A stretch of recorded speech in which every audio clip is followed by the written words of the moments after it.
ಎಲ್ರಿಗೂ ನಮಸ್ಕಾರ. ಮೋಹನ್ ಬಾಬು ಅವರು ನನಗೆ ಯಾವ ಜನ್ಮದಲ್ಲಿ ಅಣ್ಣ ಆಗಿದ್ರೂ ಗೊತ್ತಿಲ್ಲ. ಅಂಬರೀಷ್ ಅವರ ಮುಖಾಂತರ ನನಗೆ ತುಂಬ ಆತ್ಮೀಯರಾದರು. ಅವತ್ತಿಂದಲೂ ಆ ಒಂದು ಅಂಬರೀಷ್ ಅವರ ಮತ್ತು ಮೋಹನ್ ಬಾಬು ಅವರ ಕುಟುಂಬ, ಆ ಸ್ನೇಹ ಯಾವುದಾದ್ರೂ ಒಂದು ಜನ್ಮದಲ್ಲಿ ಒಂದು ಅದೃಷ್ಟ ಮಾಡಿದರೆ ಆ ಸ್ನೇಹನ ಕಣ್ಣಾರೆ ನೋಡೋದಕ್ಕೆ ನಾನು ನಿಜವಾಗ್ಲೂ ಅದೃಷ್ಟವಂತ ಅಂತ ಹೇಳಕ್ಕೆ ಇಷ್ಟಪಡ್ತೀನಿ. ಅಂಥ ಒಂದು ಸ್ನೇಹನ ಲೈಫಲ್ಲಿ ಎಲ್ಲೂ ನೋಡೋಕ್ಕಾಗಲ್ಲ. ಸೊ ಅಂಥ ಮೋಹನ್ ಬಾಬು ಅವರು ಎಷ್ಟು ಚಿತ್ರಗಳಲ್ಲಿ ನಟಿಸಿರಿ, ಎಷ್ಟು ಚಿತ್ರಗಳನ್ನು ನಿರ್ಮಾಣ ಮಾಡಿದ್ದಾರೆ. ಆದರೆ ಈ ಚಿತ್ರ ನಿಜ ಹೇಳಬೇಕು ಅಂದರೆ ಅವರ ಸರ್ವಸ್ವವನ್ನು ತ್ಯಾಗ ಮಾಡಿದ್ದಾರೆ ಈ ಚಿತ್ರ ನಿರ್ಮಾಣ ಮಾಡೋದಕ್ಕೆ. ಯಾಕೆ ಹೇಳ್ತಾ ಇದ್ದೀನಿ ಅಂದರೆ ಈ ಚಿತ್ರ ನಾನು ನೋಡಿದ್ದೀನಿ, ಹಾಗಾಗಿ ಅಷ್ಟು ಸಂತೋಷ ಆಯಿತು ನನಗೆ ಈ ಚಿತ್ರ ನೋಡಿ. ಈಗ ಎಷ್ಟು ಜನ ನಾವು ನಮ್ಮ ಮಾಧ್ಯಮದ ಮಿತ್ರರು ಅಲ್ಲಿ ಹಾಡು ಮತ್ತು ಟ್ರೈಲರ್ನ ನೋಡಿದ್ರೆ ಗೊತ್ತಿಲ್ಲ, ಪ್ರತಿಯೊಬ್ಬರು ಖುಷಿಪಟ್ಟು ಎಲ್ಲ ಎಷ್ಟು ಚೆನ್ನಾಗಿದೆ ಸಾಂಗು ಅಂತ ಅವರವರ ಅಭಿಪ್ರಾಯ ವ್ಯಕ್ತಪಡಿಸ್ತಾ ಇದ್ದಾರೆ. ಎಲ್ಲದಕ್ಕಿಂತ ಮುಖ್ಯವಾಗಿ ತುಂಬ ತುಂಬ ಅಪರೂಪ ಗುರುದೇವ್ ಅವರು ಈ ಥರ ಚಿತ್ರಗಳನ್ನು ಹಾಡುಗಳನ್ನು ನೋಡೋದು. ಗುರುದೇವ್ ಆ ಸಾಂಗನ್ನ ನೋಡಿ, ಆ ಹಾಡುಗಳನ್ನು ನೋಡಿ, ಆ ದೃಶ್ಯಗಳನ್ನು ನೋಡಿ ತುಂಬ ತುಂಬ ಮೆಚ್ಚಿ ಮೋಹನ್ ಬಾಬು ಅವರಿಗೆ ಮತ್ತು ವಿಷ್ಣುವರ್ಧನ್ ಅವರಿಗೆ, ನಮ್ಮ ವಿಷ್ಣು ಮಂಚು ಅವರಿಗೆ ಕಣ್ಣಪ್ಪ ಚಿತ್ರ ದೊಡ್ಡ ಯಶಸ್ವಿ ಆಗಲಿ ಅಂತೇಳಿ ಅವರು ಮನಸಾರೆ ಆಶೀರ್ವಾದ ಮಾಡಿದ್ದಾರೆ. ತುಂಬ ಸಂತೋಷ ಆಯಿತು. ಈ ಚಿತ್ರದ ಆಡಿಯೋ ರಿಲೀಸ್ ಇವತ್ತು ಇಲ್ಲಿ ಲಾಂಚ್ ಮಾಡಬೇಕು ಅನ್ನೋದು ಒಂದಂಥ ದೊಡ್ಡ ಪ್ಲ್ಯಾನಿಂಗ್ ಏನಲ್ಲ. ಸಡನ್ನಾಗಿ ಏನೋ ಮಾತಾಡ್ತಾ ಗುರುದೇವ್ ಪರ್ಮಿಷನ್ ಕೊಟ್ಟರು ಬನ್ನಿ ಅಂತ ಹೇಳಿದ್ರು, ಬಂದರು. ಇಲ್ಲಿ ನೋಡಿದ್ರೆ ಅದ್ಭುತನೇ ಆಗೋಯ್ತಿಲ್ಲ. ಈ ಅದ್ಭುತ ನಿಜ ಹೇಳಬೇಕು ಅಂದರೆ ನನಗೆ ಕಾಟೇರ ಚಿತ್ರದಲ್ಲಾದಂಥ ಒಂದು ಅನುಭವದ ಅದ್ಭುತವಂಥ ಒಂದು ದೃಶ್ಯ ಮತ್ತು ಘಟನೆಗಳು ಇಲ್ಲಿ ನಡೀತು. ನಾನು ಯಾವತ್ತು ಎಕ್ಸ್ಪೆಕ್ಟ್ ಮಾಡಿರೋದು, ನಾನು ಕಾಟೇರ ಚಿತ್ರದ ಮುಹೂರ್ತ ಇಲ್ಲಿ ಮಾಡ್ತೀನಿ, ಇಲ್ಲ ಕಾಟೇರ ಚಿತ್ರದ ಚಿತ್ರೀಕರಣ ನಮ್ಮ ಗುರುದೇವ ಅವರ ಆಶೀರ್ವಾದದಿಂದ ಅವ್ರ ಜಾಗದಲ್ಲಿ ನಾನು ಚಿತ್ರೀಕರಣ ಮಾಡ್ತೀನಿ ಅಂತ ನಾನು ಎಕ್ಸ್ಪೆಕ್ಟ್ ಮಾಡಿರಲಿಲ್ಲ. ಯಾವುದೋ ಸಂದರ್ಭದಲ್ಲಿ ಈ ಕಡೆ ಹೋಗ್ತಾ ಇದ್ದಾಗ ಇಲ್ಲಿ ಇದ್ದಾರೆ ಗುರುದೇವ್ ಇದ್ದಾರೆ ಅಂದರೆ ಅವ್ರ ಆಶೀರ್ವಾದ ತೊಗೊಳೋಣ ಅಂತ ಬಂದೆ. ನಾನಿಲ್ಲಿ ಬಂದಾಗ ನನಗೆ ಯಾವ ಚಿತ್ರ ಮಾಡ್ತಾಯಿದ್ದೀರಾ ಅಂತ ಆಶೀರ್ವಾದ ಮಾಡಿ ಕೇಳಿದಾಗ ಈ ಥರ ಒಂದು ಚಿತ್ರ ಮಾಡ್ತಾಯಿದ್ದೀನಿ, ಜಾಗ ಹುಡ್ತಾ ಇದ್ದೆ ಗುರುದೇವ್, ಅದಕ್ಕೆ ಈ ಕಡೆ ನೀವು ಇದ್ದೀರ ಅಂದರೆ ಏನು ಜಾಗ ಬೇಕು ನಿಮಗೆ ಅಂತ.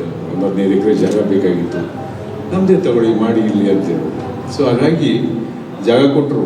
ಜಾಗ ಕೊಟ್ಟ ಮೇಲೆ ನಾನು ಇಲ್ಲಿ ಸೆಟ್ ಹಾಕೋದಕ್ಕೆ ಹುಡುಕಾಡ್ತಾ ಇದ್ದಾಗ ಪೂಜೆ ಮಾಡುವಂಥ ಒಂದು ಸಂದರ್ಭ ನನಗೆ ಅಲ್ಲಿ ಆ ಗುರುಕುಲದಲ್ಲಿ ತುಂಬ ಆ ವೈಬ್ರೇಷನ್ ನನಗೆ ಇಷ್ಟ ಆಯಿತು. ಕೇಳಿದೆ ಅಲ್ಲಿ ಇಲ್ಲಿ ಪೂಜೆ ಮಾಡಿ ನಾನೇ ಬರ್ತೀನಿ, ಬನ್ನಿ ನೀವು ಪೂಜೆ ಮಾಡಿಕೊಡ್ತೀನಿ ಅಂದರು. ಪಾಪ ಬಂದು ನಿಂತು ಕಾಟೇರ ಚಿತ್ರದ ಮುಹೂರ್ತ ಅಲ್ಲೇ ಮಾಡಿಕೊಟ್ರು. ಅದನ್ನು ನಾನು ಎಕ್ಸ್ಪೆಕ್ಟ್ ಮಾಡಲಿಲ್ಲ. ಇವತ್ತು ಅದೇ ಥರ ನಾನು ಅನ್ಕೋತಾ ಇದ್ದೆ ಇಲ್ಲಿ ಬರ್ತಾ ಇದ್ದೀವಿ ಆಡಿಯೋ ಲಾಂಚಿಗೆ ಅಂತ. ಬಟ್ ಅವರೇ ಇಲ್ಲಿ ಬಂದು ಅದೇ ಜಾಗದಲ್ಲಿ ಸ್ವಾಮಿ ಗಣೇಶ ಮತ್ತು ಲಕ್ಷ್ಮೀ ವೆಂಕಟೇಶ್ವರ ಮತ್ತು ಅಮ್ಮನವರ ಆಶೀರ್ವಾದವನ್ನು ಅದೇ ಜಾಗದಲ್ಲಿ ಪೂಜೆ ಮಾಡುವಂಥ ಯೋಗ ಈ ಚಿತ್ರಕ್ಕೆ ಸಿಕ್ಕಿದೆ ಅಂದರೆ ಆ ಭಗವಂತನ ಆಶೀರ್ವಾದ ಕರೆದು ಇವ್ರನ್ನ ಆಶೀರ್ವಾದ ಮಾಡಿದ್ದಾರೆ ಅನ್ನೋ ನಂಬಿಕೆ ನನಗಿದೆ. ಯಾಕೆ ಅಂದರೆ ನನಗಾದಂಥ ಅನುಭವನ ನಾನು ನಿಮ್ಮಲ್ಲಿ ಹೇಳ್ಕೊತಾ ಇದ್ದೀನಿ ಅಷ್ಟೇ. Thank you sir. ಸೊ ಇಷ್ಟು ಕಷ್ಟಪಟ್ಟು ಒಂದು ಮಾಡಿರೋವಂಥ ಚಿತ್ರ ಈ ತಿಂಗಳ ಅಂದರೆ ಏಪ್ರಿಲ್ 25ಕ್ಕೆ ಬಿಡುಗಡೆ ಮಾಡ್ತಾ ಇರೋದ್ರಿಂದ ಈ ಚಿತ್ರದ ಕರ್ನಾಟಕದ ನನಗೆ ಅಣ್ಣ ನೀನೇ ಡಿಸ್ಟ್ರಿಬ್ಯೂಷನ್ ಮಾಡಬೇಕು ಈ ಚಿತ್ರನ ಅಂದಾಗ ನಾನು ಸಂತೋಷ ಒಪ್ಕೊಂಡು ಈ ಚಿತ್ರನ ಡಿಸ್ಟ್ರಿಬ್ಯೂಷನ್ ಮಾಡ್ತಾ ಇದ್ದೀನಿ. ಹಾಗೆ ಇಡೀ ಕರ್ನಾಟಕದ ಚಿತ್ರ ಪ್ರೇಮಿಗಳು ಮತ್ತು ಎಲ್ಲ ಪ್ರೇಕ್ಷಕರು ಈ ಚಿತ್ರಕ್ಕೆ ಆಶೀರ್ವಾದ ಮಾಡಬೇಕು. ಹಾಗೆ ಮಾಧ್ಯಮದ ಮಿತ್ರರು ಈ ಚಿತ್ರಕ್ಕೆ ನೀವೆಲ್ಲರೂ ಬೆನ್ನೆಲುಬಾಗಿ ನಿಂತ್ಕೊಂಡು ಈ ಚಿತ್ರಕ್ಕೆ ಸಪೋರ್ಟ್ ಮಾಡಬೇಕು ಅಂತ ಈ ಸಂದರ್ಭದಲ್ಲಿ ಕೇಳ್ಕೊತೀನಿ. ನಮಸ್ಕಾರ. Thank you so much. Yes sir. My dear friend, because of you only I have forgotten some points. The important point is the great Sri Ravishankar Gurudev garu, I love him, I like him, I see him in his face, in his heart, Lord Shiva. It is not exaggeration for me, it is a truth. ఆయన చూస్తే ఒక పరమేశ్వరుని చూసినట్టు అనిపిస్తుంది నాకు, నా యొక్క భావం. యాక్చువల్గా నేను ఎవరిని సహజంగా నమ్మను. అటువంటిది నా మిత్రుడు రజనీకాంత్ ఒకసారి రమ్మన్నాడు ఇక్కడ. అయిపోయింది 2 years. రే రారా నేను ఇక్కడ ఉన్నాను అన్నాడు. ఎక్కడ రాను? రవిశంకర్ గురుదేవ్ గారి దగ్గర రాను. నాకు ఆయన గురించి విన్నాను కానీ ఏంటి రాను, నువ్వు రారా అన్నా. I came and from that day I became a servant for Shri Ravishankar Gurudev. ఆయనకు నేను ఫోన్ చేసి, గురుదేవ్ వాళ్ళ సెక్రటరీ నా ఇలాగా కన్నప్ప రిలీజ్ చేయాలి, టీచర్ కదా ఆడియో లాంచ్ అదే ఇలా చెయ్యాలని చెప్తే నో ఎనదర్ వర్డ్, ఈ యాక్సెప్టెడ్. ఎప్పుడు వస్తారు మోహన్ బాబు గారు, రండి ఇది మన సినిమా అని ఆయన చూసి ఎలా ఆశీర్వదించాడో నా బిడ్డను మీరు రేపే సినిమా చూసినప్పుడు తెలుస్తుంది. అటువంటి గురుదేవ్ గారి పాదపద్మాలకు నేను హృదయపూర్వకంగా నమస్కరిస్తూ, ఎల్లప్పుడూ ఆ పరమేశ్వరుడి ఆశీస్సులు, ఆ గురుదేవ్ గారి ఆశీస్సులు మనందరికీ ఉండాలని మనసా వాచా కోరుకుంటున్నాను. Thank you very much. Thank you so much sir. ಇನ್ನು ಭಾರತಿ ವಿಷ್ಣುವರ್ಧನ್ ಅವರು ಪ್ರೀತಿಯ ಕರೆಗೆ ಹೋಗ್ಬಿಟ್ಟು. ಎಲ್ರಿಗೂ ನಮಸ್ಕಾರ. ಈ ಒಂದು ಒಳ್ಳೆ ದಿನ ಎಲ್ಲಿ ಮಿಸ್ ಮಾಡ್ಕೊಂಡ್ಬಿಡ್ತೀನೋ ಅಂತ ನನಗೆ ಅನ್ನಿಸ್ತು. ಯಾಕೆಂದರೆ ಮೋಹನ್ ಬಾಬು ಅವರು ಫೋನ್ ಮಾಡಿದಾಗ 8ನೇ ತಾರೀಕು ಇರ್ತೀರಾ ಅಂದರು. ಹ್ಞೂ, ಯಾವ 8ನೇ ತಾರೀಕು ಅಂತ ಹೇಳಿಲ್ಲ, ನಾನು ನೆಕ್ಸ್ಟ್ ಮಂತ್ ಅಂದ್ಕೊಳ್ಳೆ. ಸೊ ಹಾಗಾಗಿ ಸುಮ್ಮನೆ ಆಗ್ಬಿಟ್ಟೆ. ನನಗೆ ಬೇರೆ ಫಂಕ್ಷನ್ಗಳಿತ್ತು, ಇದು ಮಾಡಿದೆ. ರಾಕ್ಲಿನ್ ಅವರು ಫೋನ್ ಮಾಡಲಿಲ್ಲ ಅಂದರೆ ನಾನಿವತ್ತು ಇಂಥ ಒಂದು ಸಂದರ್ಭನ ಮಿಸ್ ಮಾಡ್ಕೊತಿದ್ದೆ. ಹಾಗಾಗಿ ರಾಕ್ಲಿನ್ ಅವರಿಗೆ ಖಂಡಿತ ನಾನು ಥ್ಯಾಂಕ್ಸ್ ಹೇಳಬೇಕು. ಪಿಕ್ಚರ್ ನೀವೆಲ್ಲ ನೋಡಿದ್ದೀರಿ. ಮೋಹನ್ ಬಾಬು ಅವರು ನಮ್ಮ ಯಜಮಾನಿಗೆ ಎಷ್ಟು ಪ್ರೀತಿಸ್ತಿದ್ರು ಅಂದರೆ, ಅವ್ರು ಹೇಳಿದ್ರು, ನಿನ್ನ ಹೆಸರೇ ನನ್ನ ಮಗನಿಗೆ ಇಡ್ತೀನಿ ಅಂತ ಹೇಳಿಬಿಟ್ಟು ವಿಷ್ಣು ಅಂತ ಹೆಸರಿಟ್ಟರು. ಎಷ್ಟು ಪ್ರೀತಿ ಇದೆ ಅಂತ ಗೊತ್ತಾಗುತ್ತೆ ಅದರಲ್ಲಿ. ಸಿನಿಮಾ ತುಂಬ ಚೆನ್ನಾಗಿ ಮಾಡಿದ್ದಾರೆ. ಬರೀ ಸಾಂಗ್ ನೋಡ್ತಾ ಇದ್ರೇ ಮೈಯೆಲ್ಲ ನವಿರೇಳುತ್ತೆ. ಬಹಳ ಚೆನ್ನಾಗಿದೆ. ಅದ್ರ ಬಗ್ಗೆ ಹೇಗೆ ಹೇಳಬೇಕು ಅನ್ನೋದೇ ಗೊತ್ತಾಗ್ತಿಲ್ಲ ನನಗೆ. ಬಟ್ ಈ ಸಿನಿಮಾ ಖಂಡಿತ ಒಳ್ಳೆ ಚೆನ್ನಾಗಿ ಹೋಗುತ್ತೆ, ಎಲ್ಲರೂ ಇಷ್ಟಪಡ್ತಾರೆ. ಒಳ್ಳೆ ಕೆಲಸಕ್ಕೆ ಭಗವಂತ ಯಾವತ್ತೂ ಆಶೀರ್ವಾದ ಇದ್ದೇ ಇರುತ್ತೆ, ಭಗವಂತನ ಆಶೀರ್ವಾದ. ಸೊ ಹಾಗಾಗಿ ಬಾಬು ಅವರಿಗೆ, ಅವ್ರ ಮಗ ವಿಷ್ಣು ಅವರಿಗೆ ಒಳ್ಳೆಯದಾಗಲಿ, ಸಿನಿಮಾ ಚೆನ್ನಾಗಿ ಹೋಗಲಿ. 100 ದಿನ ಹೋದಾಗ ಆ ಫಂಕ್ಷನ್ಗೆ ನಮ್ಮನ್ನೆಲ್ಲ ಕರೀಲಿ, ನಾವು ಬರ್ತೀವಿ. ವೆರಿ ನೈಸ್, ಒಳ್ಳೆಯದಾಗಿ. Thank you so much for your blessings ಮಾ. ಧನ್ಯವಾದಗಳು. ಇನ್ನು ಸುಮಲತಾ ಅಂಬರೀಷ್ ಅವರು. ಎಲ್ಲರಿಗೂ ನಮಸ್ಕಾರ. ಮೋಹನ್ ಬಾಬು ಅವ್ರ ಬಗ್ಗೆ ಫಸ್ಟ್ ನಾನು ಒಂದೆರಡು ಮಾತು ಹೇಳೋಕ್ಕೆ ಇಷ್ಟಪಡ್ತೀನಿ. ಈ ಚಿತ್ರದ ನಿರ್ಮಾಪಕರು ಅಲ್ಲದೆ ನಮ್ಮೆಲ್ಲರಿಗೆ ಒಬ್ಬ ಲೆಜೆಂಡ್ರಿ ಆ್ಯಕ್ಟರ್ ಅನ್ನೋ ವಿಷಯ ನಮ್ಮೆಲ್ರಿಗೂ ಗೊತ್ತಿದೆ.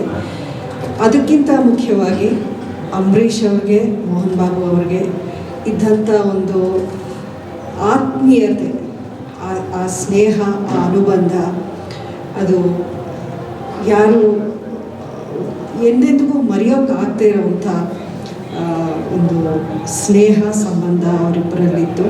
ಅವ್ರು ಮಾತ್ರ ಅಲ್ಲ, ಜೊತೆಗೆ ಅವರೆಲ್ಲ, ಮೋಹನ್ ಬಾಬು ಅವರಿದ್ದರು, ಅಂಬರೀಷ್, ವಿಷ್ಣುವರ್ಧನ್ ಅವರು, ಶತ್ರುಘ್ನ ಸಿನ್ಹಾ ಅವರು, ರಜನಿಕಾಂತ್ ಅವರು, ಇವರೆಲ್ಲ ಸೇರಿದಾಗ ನಮ್ಮೆಲ್ಲರಿಗೂ ಒಂದು ಹಬ್ಬದ ವಾತಾವರಣನೇ ಇರೋದು ಆ ದಿನಗಳು. ನಿಜಕ್ಕೂ ದೋಸ್ ವೇರ್ ದ ಗೋಲ್ಡನ್ ಡೇಸ್. ನಾವೆಲ್ಲರೂ ಅದನ್ನು V miss those days a lot. But Mohan Babu ಅವರು, ಅಂಬರೀಷ್ ಅವ್ರನ್ನ ನೀವು ಜೊತೆಗೆ ನೋಡಿದ್ರೆ ಏನೋ ಇಬ್ಬರು ತುಂಬ ಒಂದು ಅಗ್ರೆಸಿವ್ ಫೈಟ್ ಮಾಡ್ಕೋತಾ ಇದ್ದಾರೆ ಅನ್ನೋ ಥರ ಒಂದು ಇಂಪ್ರೆಷನ್ ಬರ್ತಿತ್ತು ನಿಮಗೆ. ಯಾರೇ ಆಗಲಿ ಹಂಗೆ ಅಂದ್ಕೊಳ್ಳೋರೇನೋ, ಬಟ್ ಅದರ ಹಿಂದೆ ಅವರಿಗೆ ಇದ್ದಂಥ ಒಂದು ಅಭಿಮಾನ, ಆ ಪ್ರೀತಿ ನಿಜಕ್ಕೂ is very rare these kind of friendships. ನಾನು ಮೋಹನ್ ಬಾಬು ಅವ್ರ ಜೊತೆಲಿ ಒಂದು 15 ಪಿಕ್ಚರ್ಸಲ್ಲಿ ನಾನು ಕೋಸ್ಟಾರ್ ಮಾಡಿದ್ದೀನಿ ನನ್ನ ಒಂದು ಕರಿಯರಲ್ಲಿ. ಬಟ್ ಅದಕ್ಕಿಂತ ನಾನು ನೋಡಿ ಖುಷಿ ಪಟ್ಟಿದ್ದು ಅವರಿಬ್ಬರ ಫ್ರೆಂಡ್ಶಿಪ್ಪಿಂದ ನಾನು ಈ ಒಂದು ಆ ಒಂದು ಸರ್ಕಲಲ್ಲಿ ಐ ವಾಸ್ ಆಲ್ಸೋ ಪಾರ್ಟ್ ಅನ್ನೋದು I am very very proud of it and I cherish that friendship ಅನ್ನೋಟ್. ಆ್ಯಂಡ್ ವಿಷ್ಣುನ I have seen him as a small kid running around in knickers. ನಮ್ಮ ನಾವು ಶೂಟಿಂಗ್ ಮಾಡೋ ಟೈಮಲ್ಲಿ he used to come to the set with his sister. ಆ ದಿನಗಳಿಂದ ನಾನು ನೋಡ್ಕೊಂಡು ಬಂದಿದ್ದು ಚಿಕ್ಕ ಹುಡುಗ. ಈಗ is done this wonderful movie. ಒಂದು ಹಾಡಷ್ಟೇ ನೋಡಿದ್ವಿ, ಆದಮೇಲೆ ಮೋಹನ್ ಬಾಬು ಅವ್ರದ್ದು ಇಂಟ್ರಡಕ್ಷನ್ ಸೀನ್ ಒಂದು ನೋಡಿದ್ವಿ.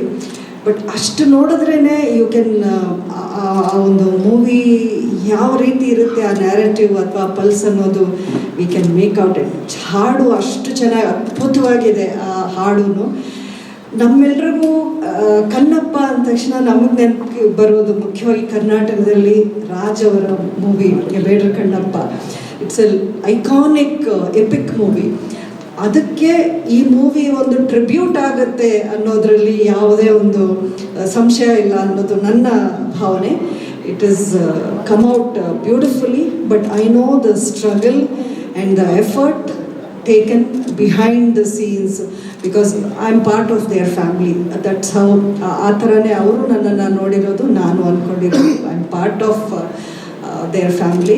ಆ್ಯಂಡ್ ನನಗೆ ಗೊತ್ತಿದೆ ಈ 1-2 ವರ್ಷದಿಂದ ಅವರು ಯಾವ ರೀತಿ ಇದಕ್ಕೆ ಸ್ಟ್ರಗಲ್ ಮಾಡಿದ್ದಾರೆ, ಎಫರ್ಟ್ ಹಾಕಿದ್ದಾರೆ, ಟೈಮ್ ಸ್ಪೆಂಡ್ ಮಾಡಿದ್ದಾರೆ, ದುಡ್ಡು ಖರ್ಚು ಮಾಡಿದ್ದಾರೆ, ಇದೆಲ್ಲ ನನಗೆ ಗೊತ್ತಿದೆ. ಬಟ್ ಟುಡೇ ಅದನ್ನು ಸ್ಕ್ರೀನಲ್ಲಿ ನೋಡಿದಾಗ ಅದರ ರಿಸಲ್ಟ್ ಏನು ಅನ್ನೋದು ಅಷ್ಟೇ ಸಂತೋಷ, ಅಷ್ಟೇ ಖುಷಿ ತಂದಿದೆ. ಆ್ಯಂಡ್ ಮೋಹನ್ ಬಾಬು ಅವ್ರಿಗೆ, ವಿಷ್ಣು ಅವ್ರಿಗೆ, ಇಡೀ unit, director and music director and all the crew, I wish them all the very best. ತುಂಬ ಚೆನ್ನಾಗಿ ಬಂದಿದೆ ಇದು.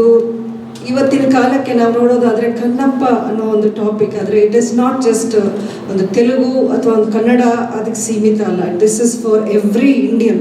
ಈ ಸಿನಿಮಾ ನೋಡೋವಂಥ ಸಿನಿಮಾ ಆಗತ್ತೆ. ಆ್ಯಂಡ್ ಡೆಫಿನೆಟ್ಲಿ ಐ ಥಿಂಕ್ ನಾವೆಲ್ಲರೂ ನೋಡಿ ಎಂಜಾಯ್ ಮಾಡುವಂಥ ಸಿನಿಮಾ. ಅದೇ ರೀತಿ audience also will love this movie ಅನ್ನೋ ನಂಬಿಕೆ ನನಗಿದೆ. And I want to wish everybody all the best. And we are blessed. ಇಂಥ ಒಂದು ಶ್ರೀ ಗುರುದೇವ್ ಅವರ ಒಂದು ಆಶ್ರಮದಲ್ಲಿ ಇಂಥ ಒಂದು ಒಳ್ಳೆ ಟ್ರೈಲರ್ ಲಾಂಚ್ ಆಗಿದೆ ಅನ್ನೋದು ನಮ್ಮೆಲ್ಲರಿಗೂ ಇದೊಂದು ಆಶೀರ್ವಾದವಾಗಿದೆ. ನಿಮ್ಮೆಲ್ಲರಿಗೂ ಧನ್ಯವಾದಗಳು. Thank you so much ma'am. ಒಂದು ನಿಮಿಷ. SS ಟಿವಿ ಸಿನಿಮಾ ಜಗತ್ತಿನ ಕ್ಷಣ ಕ್ಷಣದ ಸುದ್ದಿಯೊಂದಿಗೆ.